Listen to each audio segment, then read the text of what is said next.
You are now listening to the fastest show on IE Sports Radio. My name is Daryl Kinsey Jr. Welcoming you, taking our lap extra mile for today, September 14th, 2023. Well, we are now at the end of the first round of the NASCAR playoffs, and there are some heavy hitters in some big trouble. The Indycar season has wrapped up, and Indycar is heading to Singapore. And to help me to talk about, Formula One is going to Singapore. And to help me talk about all of this and more, my co-host, Michael Ward. What's going on, you lovely people?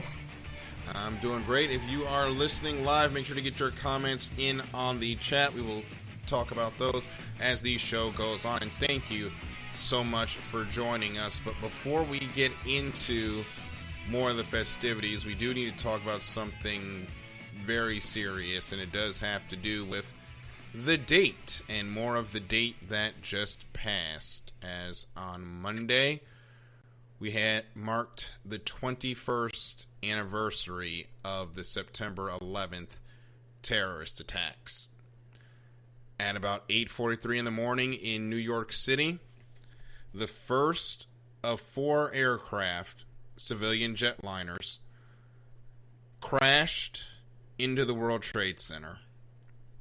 30 minutes later, a second aircraft would crash into the second building of the World Trade Center, the South Tower. And 30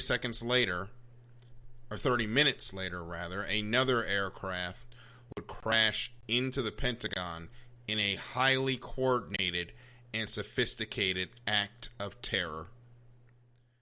The World Trade Center, then the largest buildings in New York, would collapse sometime later, taking some 2,000 souls with it. In total, nearly 3,000 individuals died on September 11th, and the death toll would have been higher had it not been for the courageous actions of the passengers of Flight 93, of American Airlines Flight 93, that sacrificed their lives to save countless others in Washington, D.C. Like many that are myself and Michael's age, many of us remember where we were, what we were doing, what we ate for breakfast when our world shattered forever. For me, it was a bowl of oatmeal, watching our old TV in the kitchen. The government was arguing about the budget that was going to be signed later that year, or later that month, rather. Conversations about the budget between Democrats and Republicans seemed trivial after what would happen just hours later. And while we have moved on since then, our country has done its best to heal and grieve. Many, especially those that have lost loved ones, both in the attacks and the war on terror that came after, will never forget that day and the consequences it had.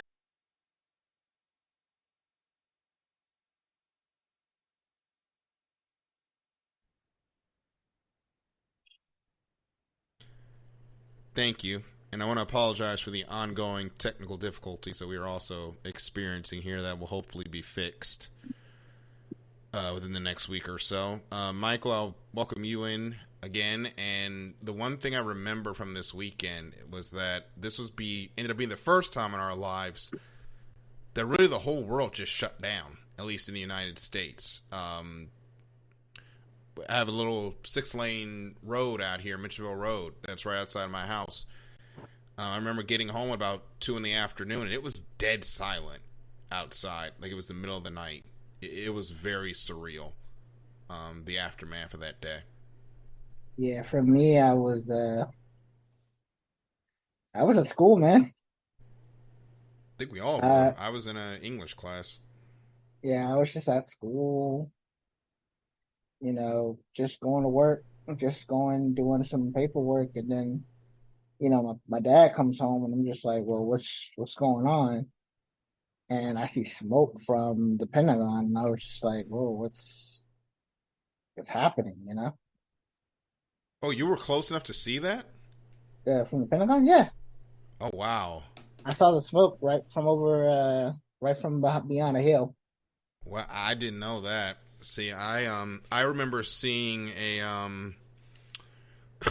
we were coming across. I went to Ascension Lutheran, so we were going across the bridge to go home. We had to get on 50, and I remember seeing a fire truck from Maryland speeding down Route 50, obviously heading towards the Pentagon, because they had called out. At that time, the Pentagon had been hit and been burning for a couple hours by the time I was leaving. So all the hands that were needed to put those fires out, and that fire at the Pentagon burned for about a week, the rest of that week, if I remember correctly. I'm trying to get that out. It burned long into the night. But what I remember the most, or second most, after 9/11, when sports came back, there was a lot of, for the first time in my life, we truly felt like a united country. We saw the American flags everywhere. All the teams from NASCAR were there on the track for the first anthem since then, or since the attacks that happened at that point. And then Dale Jr. ends up winning that race in Dover and does the burnout with the American flag, which all the tears came out after that and just gave our country a chance to heal through sports. And the big thing about sports that a lot of people forget, whether it be motorsports, the NFL, NBA, whatever, it gives us an opportunity to decompress from the world. And after that, what we just needed something to heal. And the sports that played that weekend, Major League Baseball started a couple weeks after that, they got back going because they needed the airports to get back. It gave us that opportunity to temporarily, at that point, come together as a country, grieve, and then watch sports and use that as a healing mechanism. And I will always remember that first baseball game between the Yankees and the Mets. It was deafening when they started that game back up. And the funny part about that, and then we're going to take a break, is that Indycar was going to attempt to race that weekend. But obviously, due to all the travel concerns and God knows the security issues, they decided against it. I really wonder what the optics would have been had someone conducted their sport that first weekend after September 11th. I really wonder what the political ramifications of that would be, because at one point we did need the healing process, but at the other moment it kind of felt too soon, you know? Yeah, I agree. It did feel too soon. Yeah. You needed to give people time to, just not really deal with it, but just to like think about it. Like, you know, it's a thing that happened and people had to, wake up to it. That's what I want to say. And it's a hard subject to really put into words for the younger generations, because we are getting to that point where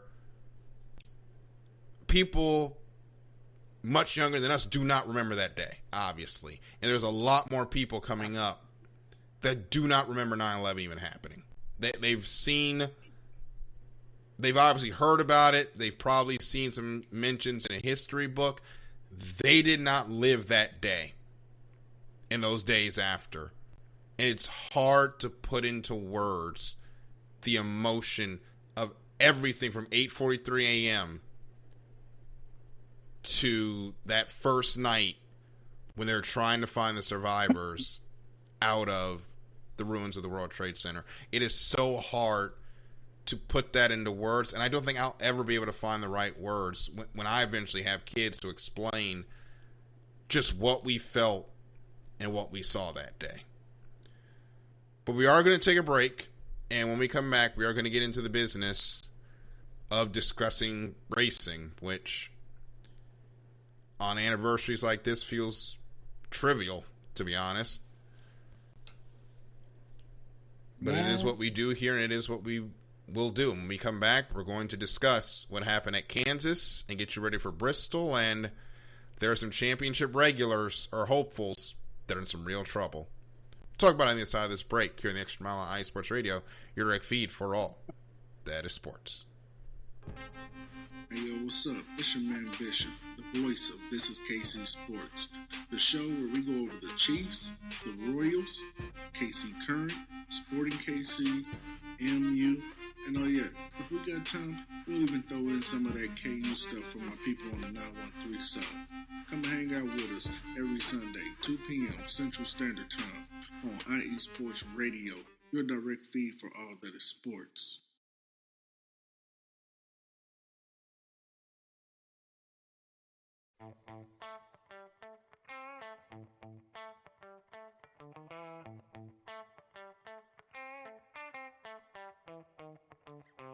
All right. Welcome to AZ Sports Daily. I'm your host, Kiernan Daly, bringing the heat to Arizona sports. There's no discrimination here. We're going to talk about every sports team, professional and college. The show is all about you, the listener. I'm here to entertain you. Are you not entertained? Is this not why you are here? It's going to be fun, high energy. You may not agree with what I say. That's okay. Let me hear you. Let's talk about it. Join me every Wednesday, 8 p.m. Pacific Standard Time, right here on AZ Sports Daily. That's AZ Sports, D-A-L-E-Y, and at IE Sports Radio, your direct feed for all that is sports. What's up, sports fans? You're listening to IE Sports Radio, your direct feed for all that is sports. I'm your favorite West Coast Wisconsinite, Bernie Bango, and if you're a cheesehead, come listen to my show, Big Cheese Sports, where we road trip around America's Dairyland, previewing, reviewing, predicting, debating, and digging into all that is Wisconsin sports at the college and pro levels. Join me on IE Sports Radio, Sundays at 1 p.m. Central Standard. Bernie out. And we're back on Extra Mile on iSports Radio, your direct feed for all that is sports. Daryl and Michael here with you this evening. Christopher Lehman, we have obviously talked to him this week. He's doing great and sends his best to all of our fans out there on iSports Radio. He's doing a lot better. Obviously, we are now into the fall time, and the farming season is picking up. So Chris is going to be not here for the balance of the remainder of the season, but we will probably hear from him in the chat as well and through text message, obviously. And we'll have him back next year, rocking and rolling, but it'll be myself and Michael taking you to the conclusion of the 2023 motorsports season.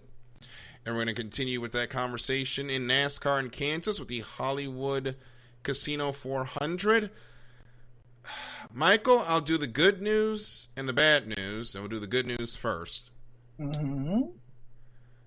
The good news is 2311 still owns Kansas with Tyler Reddick picking up the win.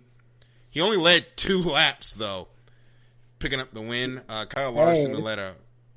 Go ahead. It's not about who wins the most laps. It's about who wins the last one. You're right. Kyle Larson led a race high 99 laps, had to settle for 5th. We're going to talk about Larson and his teammate in a little bit, but on the other side of the 2311 coin, you cannot see my face, but Michael can. Bubba Wallace had the fastest car all day. He did. From the minute the green flag dropped, that car was a rocket ship. And it really looked like he was going to twofer. And he probably was going to repeat as the winner of that race. And then during stage 2, there's a caution. And then, to the horror of every Bubba Wallace fan in the nation, while chasing down Kyle Larson, the 23 has a flat right rear that puts him in the wall. Bubba finishes 34th, 5 freaking laps down. Pain. Well, Daryl, now you know how it feels. Now you know how it feels to be a Ferrari fan. I guess you're right.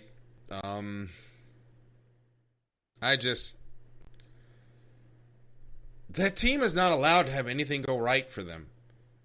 I mean, he was leading at Talladega and had the wreck on the last lap. The summer was a disaster.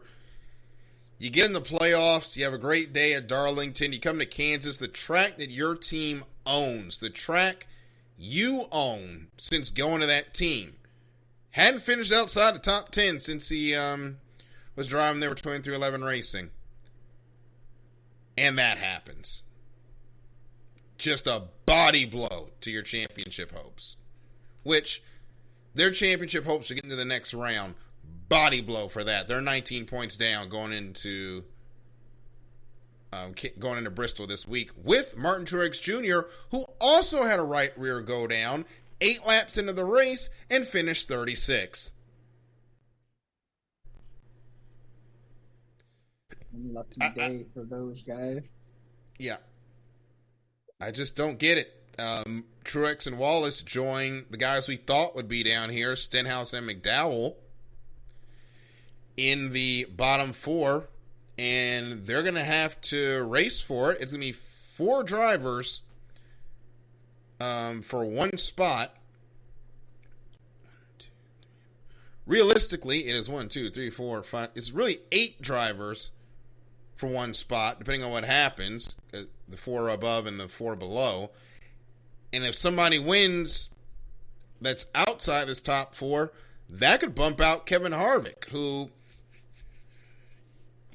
you don't blink when it comes to Harvick and championship opportunities. But, Michael, Stewart-Haas Racing has just been bad this year. And Harvick, his final year, it has not gone the way we thought. He was the only one holding the flag for Stewart-Haas, but that does not mean much at all. Nah, man, he hasn't won. He hasn't been up there. He's in the playoffs. Yeah, it's good, but it would be nice to get that one last victory, and he just hasn't been able to get it yet. And it's just like, if that's the case, it's not going to be a proper, send off. It just feels so weird that we don't have Kevin Harvick winning already. It's very strange. I really thought he would have won a race by now. In fact, I think we all thought he was going to win a couple by now. But somehow, he still doesn't have a win. And right now, he's in the danger zone of being out in the first round of the playoffs in his final year. It's really weird to say that about Harvick, who has been a consistent performer most of his career.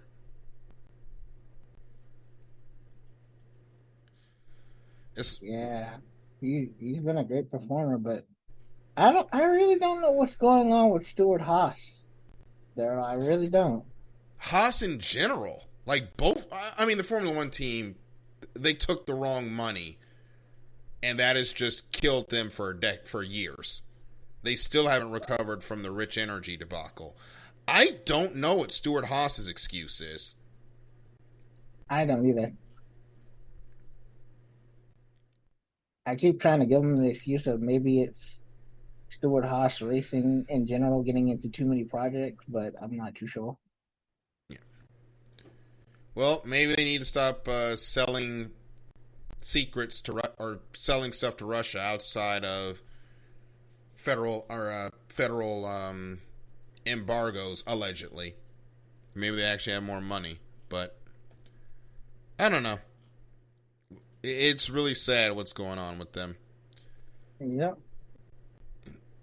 On the other side, Joey Logano ends up finishing in the 5th spot. He saves his championship chances, but he's another driver that you look at and say, what is going on?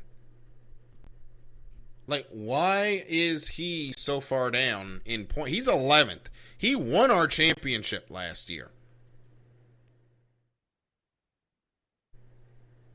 And he's out of it. Right? Or he hasn't shown any speed in this championship so far. And now he's going into Bristol where, in my opinion, he's going to have to play a little bit of defense. Because he still could end up getting eliminated depending on how the stages go. And if he doesn't get stage points and the guys behind him do, he's going to be in a lot of trouble going into that final stage. And he might need a win to get through. Or a goddamn miracle. Yeah. Martin Truex Jr. too, you know. Ricky Stenhouse and Michael McDowell, we kind of called that one. They weren't going to do that much. You know, from Michael McDowell's part, he got caught up in a wreck not of his own making at Darlington, and that put them behind the 8 ball. Ricky Stenhouse Jr. is doing Ricky Stenhouse Jr. things, which is not a whole lot. McDowell, they struggled, finished 26th. Ricky Stenhouse Jr. 23rd. Kyle Larson did finish 4th, as I said earlier, but Michael, did you see what happened on the pit stops?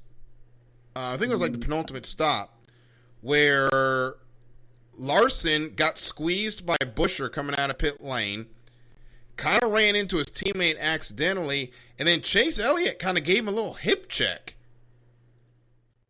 Yeah, I saw that.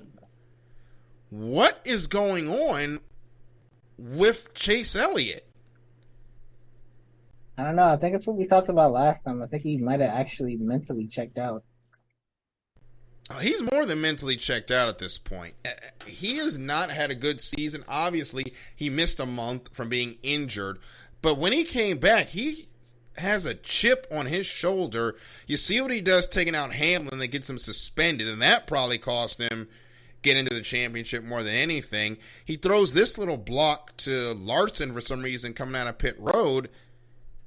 He finished 6th. So it was a good day for Elliott, but he's not there. Something is bugging him. And I hope Jeff Gordon and Rick Hendrick pulled him to the side and said, dude, you got to chill out. We know the season isn't ending the way you want it, but Larson's still in the championship. You know, Chase has a bad attitude right now. I'm just going to say it. And Danielle Trotta said it best. What were they going to say if Larson had cut down a tire? Then what? You just ruined his championship chances for what?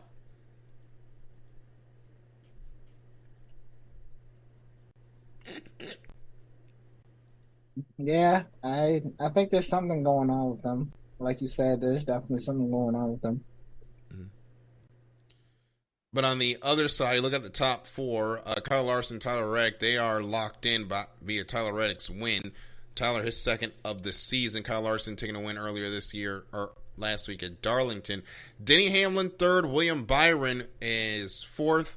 Brad Keselowski, Ryan Blaney are 5th and 6th. And our Dark Horse Championship contender, Chris Buescher, he hasn't been bad, but he also hasn't been that great either so far in this first round. Got to step it up a little bit. Yeah. Did not have a good run at Kansas and ended up finishing 27th, but he is in a position where a few good laps or a good finish at Bristol, he's going to be into the next round. But Michael, is Bristol, baby, the night race. This is where accounts come due if you have messed with somebody during the season. Yep, these are where receipts. This is where you say, I've got my receipts, Daryl. And the other thing about this is receipts going to get cashed. That counts for playoff drivers, too.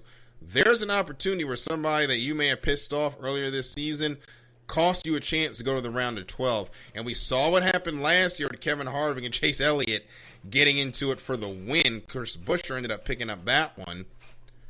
So it's really going to be a lot of fun on Saturday to figure out if someone is printing something in my house. I'm sorry about that. It's going to be really interesting to see who gets paid back and why is it Ross Chastain.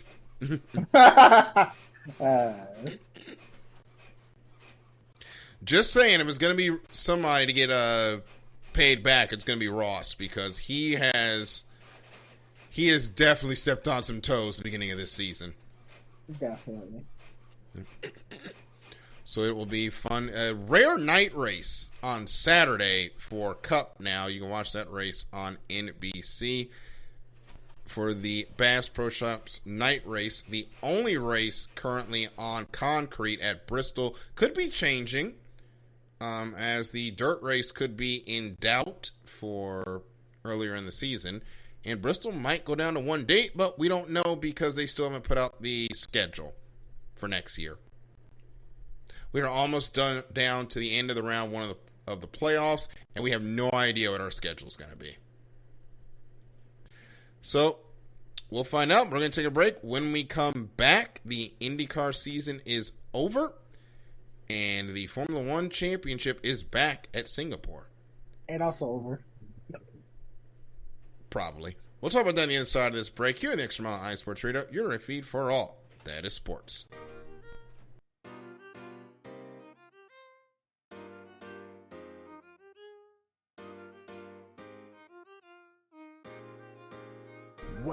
Well, what is up, Carolina Nation? This is John Felipe of the Carolina Cast, of course, the podcast of, by, and for the Carolinas, right here on IE Sports, your direct feed for all that is sports.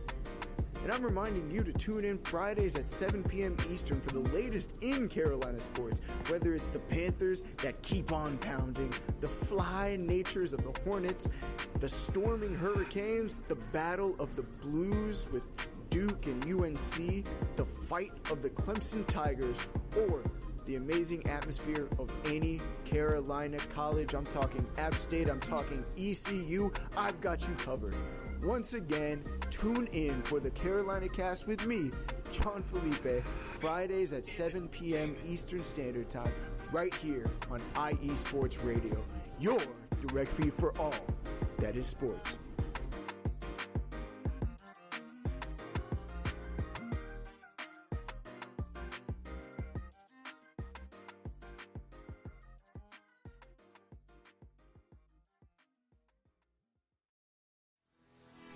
Sports fans, do you like teams that are tough, cities that are tougher, and fan bases that are passionate about their teams? How about teams that are historic and stadiums that are iconic? Then you belong in Chicago, and you need to check out Chi-Town Weekly. Join me, Adam Kernan, every week as we keep up with all things Chicago sports. Bears, Bulls, Blackhawks, Cubs, White Sox. We'll cover them all, plus more. The Windy City is always buzzing, and we'll keep you up on all the big games and major stories. So tune in to Chi-Town Weekly every week right here on IE Sports Radio, your direct feed for all that is sports.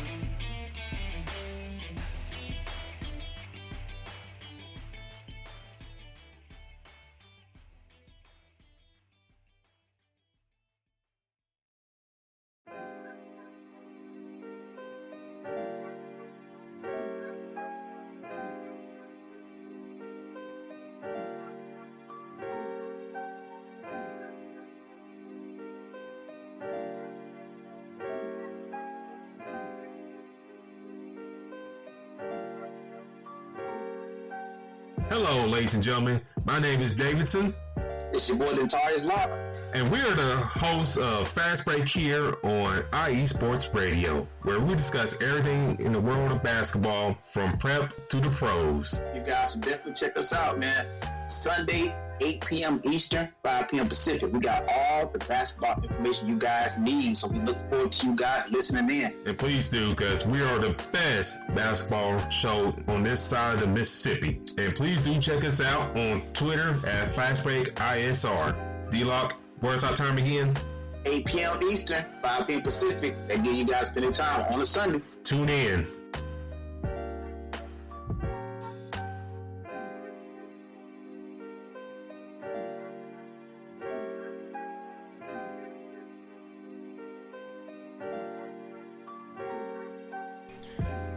And we are back here on the Extra Mile on IE Sports Radio. Your feed for all that is sports. Daryl and Michael here with you. About to talk some open wheel racing on the Extra Mile. Larry B says the playoffs are crazy. Taryn Rodriguez says, and I agree, racing playoffs are nuts, which is why we love it. Sorry, for some reason, someone is printing the Magna Carta behind me. So if you are hearing that printer sound, I'm sorry. There's quite literally nothing I can do about that. But we are going to continue here on the Extra Mile. We'll talk about IndyCar briefly and then head into Formula One. That championship is now officially over. Alex Palou took hold of the Astor Cup. But that race was the most... They've just repaved WeatherTech Raceway Laguna Seca. I was about to say Mazda Raceway because that's what it was called my entire life until recently. WeatherTech Raceway Laguna Seca, and it showed they had so many cautions. Scott Dixon won the race, by the way, but they had so many cautions that the pace car ran out of gas. I don't know if you saw that, Michael, but at some point they had to go pull the pace car into pit road. I don't know what's wrong with this. I don't got no gas in it. Take the emergency gas can and refuel the Honda pace car because they didn't have enough fuel in it. That, quite frankly, is hilarious. Basically, summed up the whole race. Yeah, but I think it just shows how chaotic that race was. That we had that many cautions. Heading over to I'm trying to find how many cautions there actually were, but for some reason, I don't like IndyCar's site the way they do things. So they had 35 caution laps in this race. 6 lead changes among 6 drivers, which is wild that they had that many caution laps. It was fun. Scott Dixon did Scott Dixon things to win. Scott McLaughlin was second. Alex Palou third. That rounds up the podium. Michael, the IndyCar season is over. What did you think? It's a pretty good season, a very dominant season by Palou. And I can't wait to see I honestly can't wait to see if anybody can stop him. Well, he will be staying around. It looks like he's finally, I don't want to say given up, but is more realistic about his chances. So I don't think we'll hear any more about the Formula One talk for quite a while when it comes to him. 8 cautions for 35 laps, by the way, in that race. It was a lot of fun for me. It really was not predictable until Palou really in the summer went on that 5-race run where he kind of put both hands on the championship and said, "This is mine." So the open wheel world is very healthy. In IndyCar, the Indy 500 again was a stunning race, as it has been for the last decade and a half now. Always puts on a great race, and the IndyCar teams will take a break, and we will see them back in February at St. Pete, one of the better street courses on the schedule, and it's going to be a lot of fun. Although I will say, let's do this. Michael, what driver surprised you? Who disappointed you this season? No one really surprised me. A lot of the people I was expecting to competed. Mm-hmm. I think the real disappointment for me was you might not agree with it, but I do. Romain Grosjean. I feel that Grosjean is going back to Rick Ware Racing next season. The Andretti move just didn't work out for Grosjean. And I feel like it should have, but I don't know. I don't know why he got there as they were going on another downward slope. Unfortunately, there wasn't much he could do about that. That team goes in cycles. That right now they're in a down cycle. They're kind of focused on still trying to get into Formula One, which allegedly we're supposed to hear about that at the end of this month. Can't wait for them to kick that can down the road again. A guy that disappointed me, Alexander Rossi. I thought he was going to do so much more this year for Arrow McLaren Schmidt Racing. He only manages 9th in the championship, but there were a lot of races where I kind of forgot he was out there.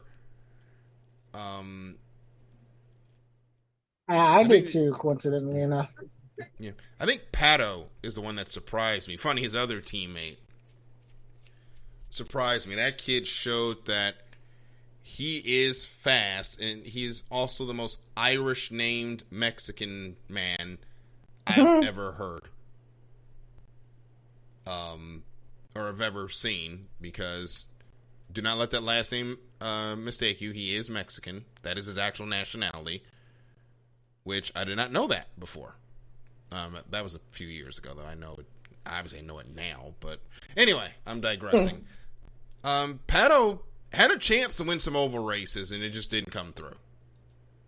And I think he's going to be a force to be reckoned with next season. He finishes 4th in the championship on 484 points. So the IndyCar Championship is over. Silly season begins, and we wait in earnest for the 2024 season. A season that is over in spirit, not in reality, of course, is Formula One, and it looks like some news from earlier in the year may not have been correct, because earlier we reported that it looked like Guan Yu Zhou was not going to be back in Formula One next year. Instead, it looks like things have changed. He will be in Formula One next year, as he signed a deal to come back for one more season with Alfa Romeo. And with that signing, we are pretty close to having the 2024 grid all sewn up. But as it's already been reported, there's going to be a lot of good open seats next year, as a lot of 2024 contracts are coming due, including Sergio Perez at Red Bull. Yes, there's already big speculation about that seat. Do you think he's going to stay in that seat? Oh, hell no. Oh, you think he's gone? And I'm not going to say he's gone because he's bad. I think he's going because he wants to go. Yeah. Well, you saw the absolutely ridiculous comments by Helmut Marko that got him in trouble. I don't know if you saw that. Yeah, I've been watching that. I'm not gonna repeat what Helmut Marko said, because it's just absolutely distasteful, and it says a lot about Red Bull. That man made, I'm just gonna call it, a blatantly racist remark about one of his drivers, and that man has a job still.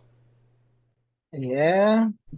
The fact he didn't even come out and publicly apologize for the comment tells me everything I need to know about that team.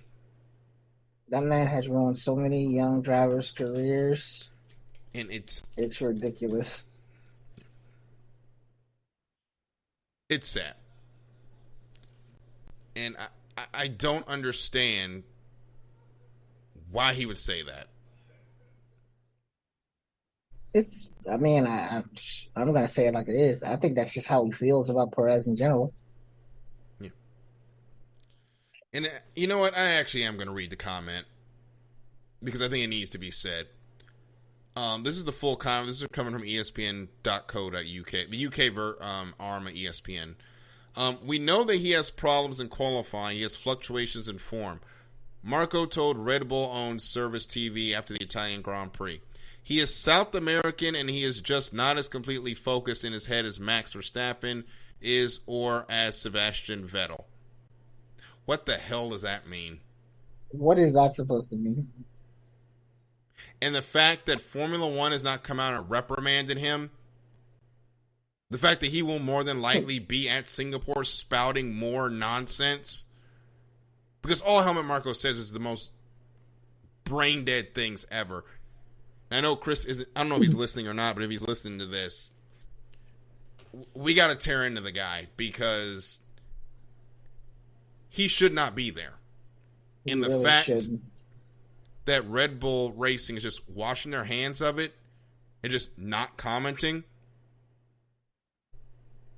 it really makes it hard to like that team. It really is. And, it's like I say, that whoever's in that second seat, they do not get any respect in Red Bull.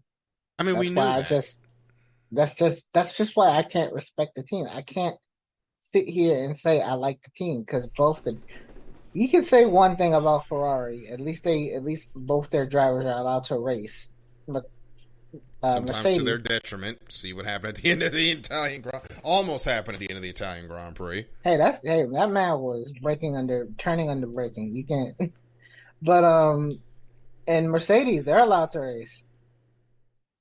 But in Red Bull, if you're not the generational talent that they want, you kind of suffer. That's why when some people are like, "Oh, I want to go to Red Bull," I'm like, No, you don't.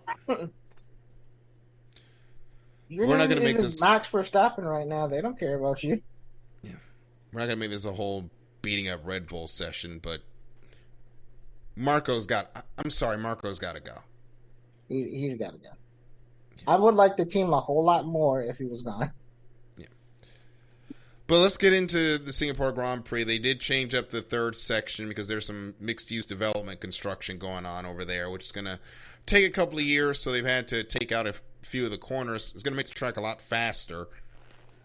As a result, it might open up extra overtaking opportunity. But this is the original Formula One night race, and even though they kind of overplayed the gimmick by acting like they're the first people to discover racing at night, it's been a fun little race since its inception.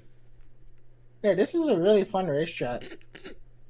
It is actually one of the only other street circuit other than Long Island that I actually really enjoy. Mm-hmm.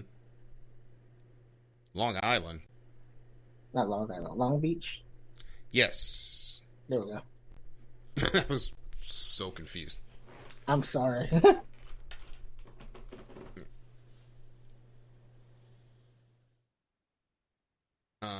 It's a lot of fun.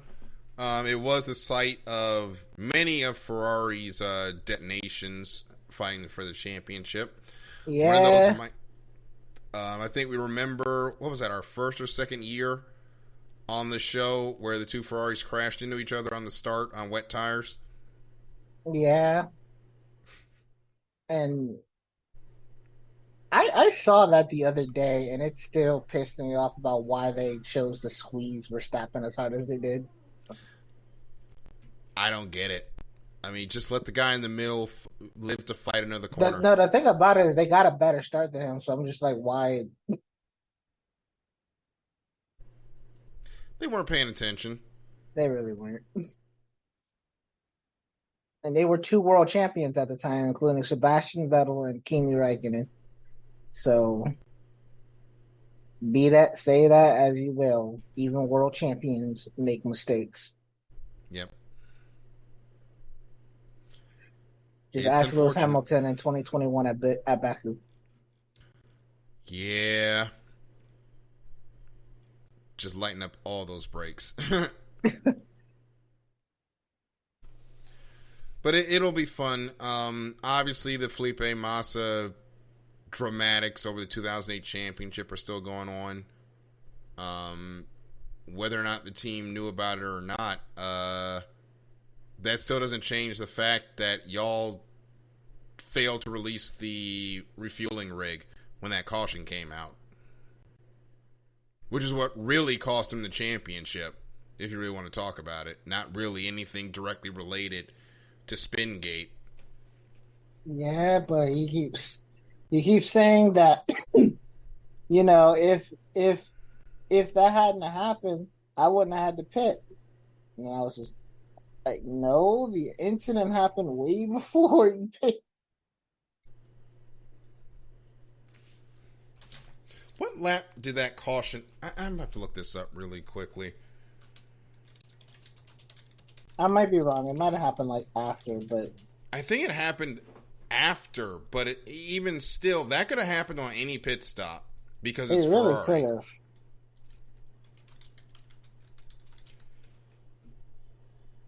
And it was on the 14th lap on the race, but even then, if you don't foul up the pit stop, you're not going to win the you're not going to not score points. And it's not like the Renault penalty would have given you points. That's what I'm trying to figure out, how this would have changed the championship. Yeah. Like, you still lost the championship by 1 point. And also, I don't think it would be a good thing for Formula One if a championship was, taken away. Like, how long has it been? Like 12 years later? It's been 12 years, and if that happens, people are going to be screaming for the Abu Dhabi 21 championship. Well, they already do. I mean, they still scream about it now, but it's going to be worse. So, I ain't trying to go back to those days. I mean, every championship that had a controversy is now going to be legislated. Mm-hmm. I don't think that's the road we're going to be going down. I hope we don't.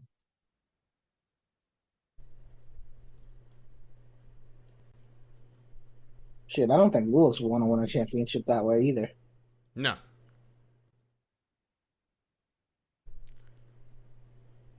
My 8th world championship was won in a courtroom.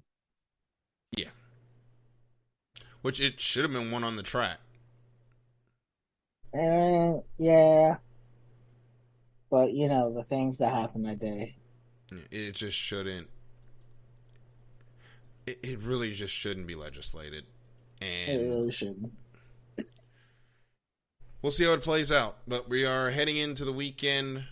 A lot of teams still fighting for the minor places. I mean, the countdown is on basically at this point to Verstappen locking up that championship in Qatar.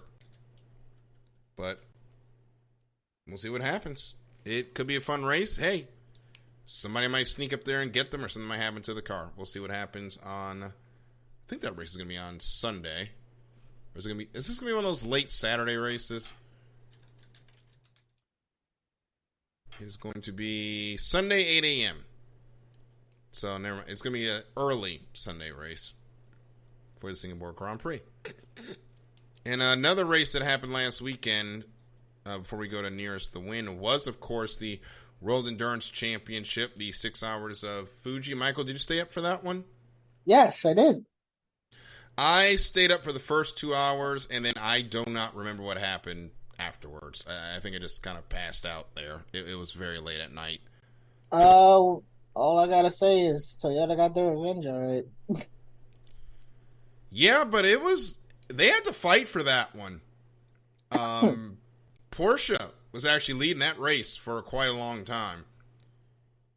Yeah, which makes me think maybe Porsche soon can be back up to the contending ways, because I kind of miss Porsche being up there. I think that car of the GTP / LMDH cars is the fastest up there. As fastest in development, and it kind of helps because there's like 1 million of them on track, so they're able to take all those data points and develop the main car. So it's gonna be fun to see that car come together. But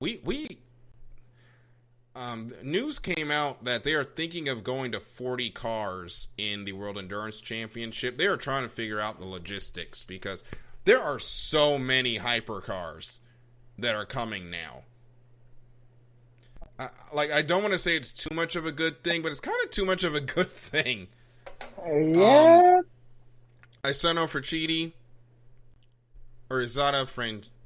I'm not going to try to pronounce it. I already butchered it once. They're supposed to be coming next year with Alpine and BMW. Lamborghini supposed to be bringing a car as well soon. Also, we saw news coming out that Aston Martin is going to resurrect the Valkyrie with Heart of Racing and bring that to IMSA and the WEC. Can't wait for that. In 2025. I can't wait for that either, but Michael, I don't know where to put all these hypercars. Like, there's so many. You gotta figure it out. It's like these boys want to race. Yeah, they do, and it's an inexpensive model, which is what they were hoping for. It's just, okay, how many cars can you really put out there for this? Can I just say this is what Formula One should have been? It should, but Formula One wants to do its own thing. They want people to pay $500 million to be, or $500 billion. No, I was right, $500 million to be in their sport, but whatever. But yeah. Hypercar is going to be fun. They are on a long break before they wrap up at Bahrain. I believe that race is in November to end the World Endurance Championship season. It is a intra-squad battle between Toyota to lock up the season-ending title in Hypercar. Corvette has already won GTE AM, the final year of that category, and the final year of LMP2 in WEC. Of course, it's going to come down to the wire because it's LMP2. Why wouldn't it come down to the wire? So make sure you check out that race later on this month. But Michael, it's time for Nearest the Win. We have Formula One in Singapore. We also have the Bristol night race. Who you got? So for Bristol, I'm going to go. I think Busch is going to sneak another win. Mm-hmm. It's either that or Byron. I think I'm going to go with Busch here for this one because Busch sneaks wins at places I don't understand. And who you got for Formula One? Formula One is so weird. I'm going to go with Norris. I'm going to take George Russell for Formula One. And for NASCAR, I believe I took Martin Truex Jr. So those are my picks for this weekend. Good luck to all of your picks, no matter who you chose this weekend's races. And it's going to be a lot of fun. But we're going to get ready to get out of here. If you need to catch up with us on Twitter, I am at DKJunior12. Michael's at Michael_War25. Make sure you keep it locked to our social media pages on Facebook, Instagram, and Twitter, as well as TikTok for us and iSportsRadio.com. And make sure you check out iSportsRadio.com. Find out more about our shows. Listen to all the shows as well. And if you missed any episode, and also get some merch while you're there. And if you missed any episode of any iSports Radio show, it can be found anywhere where your podcast can be listened to, as well as YouTube Repository, which has a copy of every show we've ever done. So we're going to go ahead and get out of here for this episode of The Extra Mile. For Michael, I'm Daryl. Thank you so much for listening. We will see you at the next green flag. Good night, everybody.